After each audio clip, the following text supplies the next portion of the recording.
నమస్తే, నేను మీ గాయత్రి. ప్రస్తుతం మనతో పాటు ఉన్నారు ప్రముఖ ఆధ్యాత్మికవేత్త జ్యోతిష పండితులు కిరణ్ శర్మ గారు. గురుగారితో మాట్లాడి మనకున్న సందేహాలన్నీ కూడా నివృత్తి చేసుకుందాం. నమస్కారం గురుగారు. శుభమస్తున్నాను. అఖండ ఐశ్వర్యమస్తు.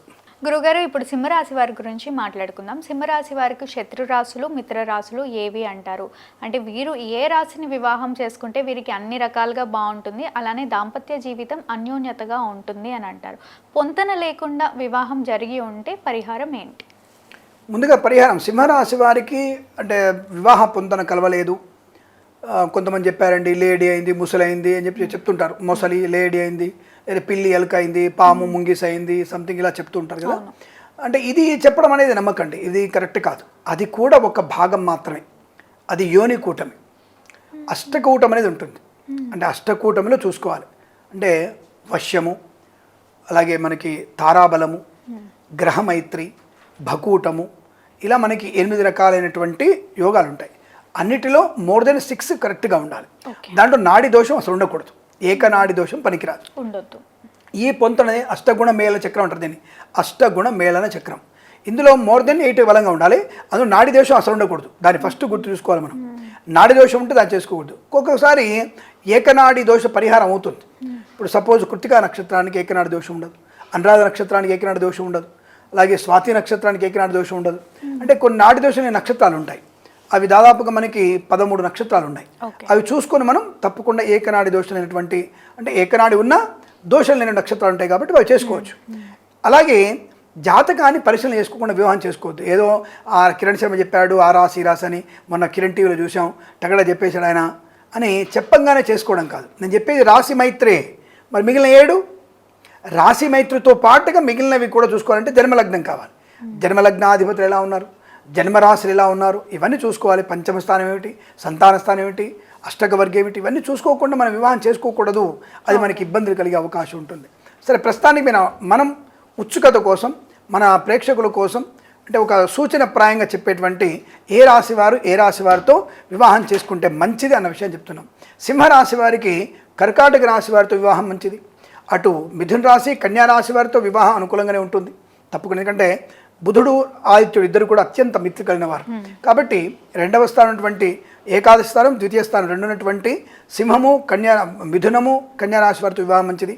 కర్కాటక రాశి వ్యయాధిపతి అయిన రవిచంద్రుడు మిత్రుడు, అత్యంత మిత్రుడు, ఒకటే గ్రూప్ వాళ్ళు, గ్రూప్ లీడర్స్ వాళ్ళు. ఈయన రాజు అయితే ఆమె రాణి. కర్కాటక చంద్రుడు అంటే రాణి, ఈయన రాజు రాణి పక్క పక్కన ఉంటారుగా. అక్కడ ఇద్దరిని వివాహం చేసుకోవచ్చు, నో ప్రాబ్లం. అద్భుతమైనటువంటి అనుబంధం ఉంటుంది, దానికి ఎటువంటి దోషం లేదు. ఇక్కడ కొన్ని పుస్తకాలలో మరి ఎందుకు రాశారో తెలియదు, సమసప్తక రాశి అయినటువంటి కుంభానికి కూడా మిత్రరాశి అని చెప్పారు. నో, రవి అనేది కుంభానికి ఎట్టి పరిస్థితి మిత్రరాశి కాదు. శత్రువులు, బద్ధశత్రువులు వాళ్ళు. అక్రమ సంబంధం అని చెప్పేసి, అక్రమ సంతానం అని చెప్పేసి రవి కుశనులకి చాలా విపరీతమైన ద్వేషభావన ఉంటుంది. అలాగే మకర రాశికి అధిపతి శని, అది షష్టాష్టకాలు, పాప షష్టాష్టకాలు. అలాగే సమసప్తకాలు కూడా పాప సమసప్తకాలు. అసలు కుంభరవి రాశుల వారిని, శనిరాశుల వారిని చేసుకోకూడదు. మకర కుంభరాశుల వారిని వివాహం చేసుకోకూడదు, పడకూడదు వాళ్ళకి. అలాగే సింహరాశికి కొంతమంది తులారాశి, వృషభ రాశి కూడా అంత సూటబుల్ కాదు. సింహరాశి, తులారాశి కూడా అంటే వృషభ రాశి, తులారాశి అంతగా సూటబుల్ రాశులు కాదు. కాబట్టి వారిద్దరికి కూడా వివాహం అనేది అంతగా ప్రయోజనం కాదు. బట్ సింహరాశికి ధనుసు అత్యంత మైత్రి, అద్భుతమైనటువంటి యోగం, ఆనంద యోగం, సంతాన యోగం బాగా ఉంటుంది. అలాగే మా సింహరాశికి అష్టమ రాశి అయినటువంటి మీనరాశి అయినా సరే చాలా మంచి ప్రయోజనం ఉంటుంది. శుభ షష్టాష్టకాలు అంటారు. అంటే మీనరాశి నుంచి సింహరాశి 6వ స్థానం, సింహరాశి నుంచి మీనరాశి 8వ స్థానం. కాబట్టి ఇద్దరికి కూడా అద్భుతమైనటువంటి అన్యోన్యత ఉంటుంది. శుభ షష్టాష్టకాలు చూడడానికి ఇద్దరు గుర్ర కనపడినా ఇద్దరి అన్యోన్యత బాగా ఉంటుంది. దాని ఒక ఎగ్జాంపుల్ ఏదంటే, నేను కామెడీగా మనకి 2 రకాల రీల్స్ చూస్తుంటాను నేను. ఒకళ్ళు భార్యాభర్తలు గారు, ఒక భార్యగా ఒక ఆవిడ నటిస్తుంది, ఆవిడకు ఒక మరదలు కానీ ఒక మరదలు కూడా నటిస్తుంటాయి. ఆ ఇద్దరి రీల్స్ బాగా చూస్తాను నేను. వాళ్ళ భార్యాభర్తలు గారు నిజానికి. అలాగే ఆయన మరదలుగా వేసినప్పుడు కూడా అసలు రిలేషన్ లేదు, ముగ్గురికి రిలేషన్ కాదు. వాళ్ళలో ఏముంటుందంటే అన్యోన్యత బాగుంటుంది. చూడడానికి మనకి ఎలా కనపడతారు, ఎప్పుడు కొట్టుకుంటుంటారు. రియల్గా భార్యాభర్తలు కాదు, ఎప్పుడు కొట్టుకుంటూనే ఉంటారు.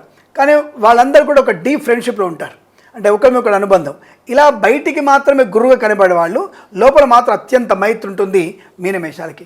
ఇంకొక రాశి మరి యూఎస్ వాళ్ళు ఎవరు తెలియదు కానీ ఒక ఆవిడ ఉంటుంది, శేఖర్ అని ఒక ఆయన పేరు శేఖర్ ఉంటారు. ఆయన శేఖర్ అని ఒక ఆయన ఆవిడ పేరు గుర్తులేదు. శేఖర్ అని ఎప్పుడు కూడా ఎవరైనా అమ్మాయి ఇంటికి వస్తే నేను దింపనా, నేను అన్నం పెట్టినా, నేను ఆఫీస్కి వెళ్ళినా, ఈ షర్ట్ వేసుకున్నా, పర్ఫ్యూమ్ కొట్టుకున్నా అని ఎప్పుడు కూడా అంటే ఆడవాళ్ళ వైపు దృష్టి పెడుతూ ఈ భార్యనేమో అక్కర్లేదు శేఖర్, నేను వెళ్తాను, ఎందుకు నువ్వు వెళ్ళే అక్కర్లే అని చెప్తుంటే ఎందుకు నేను వెళ్తాను కదా, నేను దింపుతాను అంటాడు. అలా వాళ్ళిద్దరి మధ్య ఉన్నటువంటి బాండింగ్ కూడా సూపర్ బాండింగ్.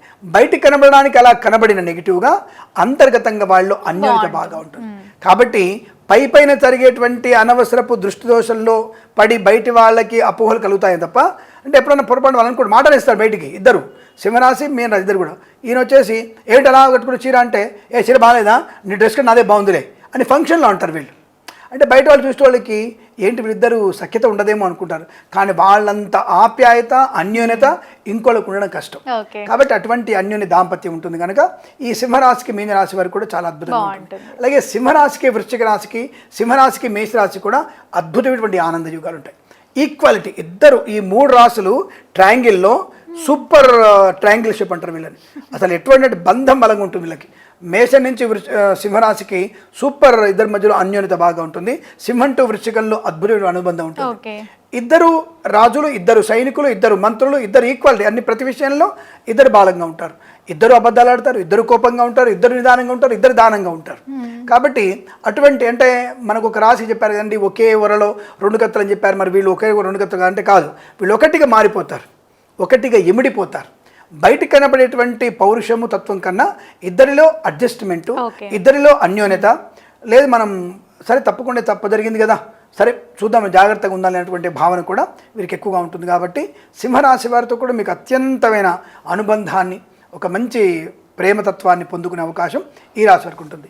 ఓవరాల్గా ఎవరు పడదయ్యా అంటే మ్యాక్సిమం టు మ్యాక్సిమం మకర కుంభాలు మాత్రమే వీరికి అంతగా పడే రాశి కాదు. ఈ 2 రాశుల వారికే తప్ప ఇంకెవరైనా వీరికి 100% కంఫర్టబుల్గా అన్యోన్యతతో ఆనంద జీవనం, శుభ సంతాన ప్రాప్తి కూడా ఉంటుంది.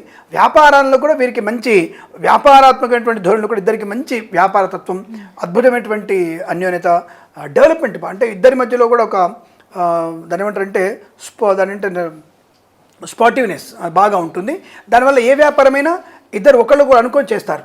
దానివల్ల కూడా ఈ వివాహంతో పాటుగా వ్యాపార రంగంలో కూడా మీరు మ్యాచింగ్ కంఫర్టబుల్ ఉంటుంది. అటువంటి వాళ్ళతో మనం వ్యాపారం చేయగలిగే అవకాశం చూసుకోవచ్చు. దోషాలు అనేవి వీళ్ళకి ఉంటాయి, అంటే వీరికి తప్పకుండా మరి వివాహం చేసుకున్న అనేక రకాల ఇబ్బందులు ఉంటాయని చెప్తున్నారు. టు బి హానెస్ట్, సింహరాశి వారికి కొంత ద్వికళత్ర దోషాలు కూడా ఉంటాయి. అంటే 2వ వివాహానికి దారితీసే అవకాశం, అలాగే బిఫోర్ మ్యారేజ్, ఆఫ్టర్ మ్యారేజ్ ఏదైనా కొంత అన్వాంటెడ్ రిలేషన్స్ కూడా ఉండే అవకాశం ఉంటుంది. అది ఎలా జరుగుతాయంటే కావాలని వీళ్ళు ఎంబడిపడి చేసుకునేటువంటి వ్యక్తులు కాకపోయినా అది హఠాత్తుగా అలా కలిసేటువంటి కొన్ని దౌర్భాగ్య స్థితి ఈ సింహరాశి వారికి ఉంటుంది. కాబట్టి ట్రాప్లో పడవచ్చు, ట్రాప్లోకి వెళ్ళవచ్చును.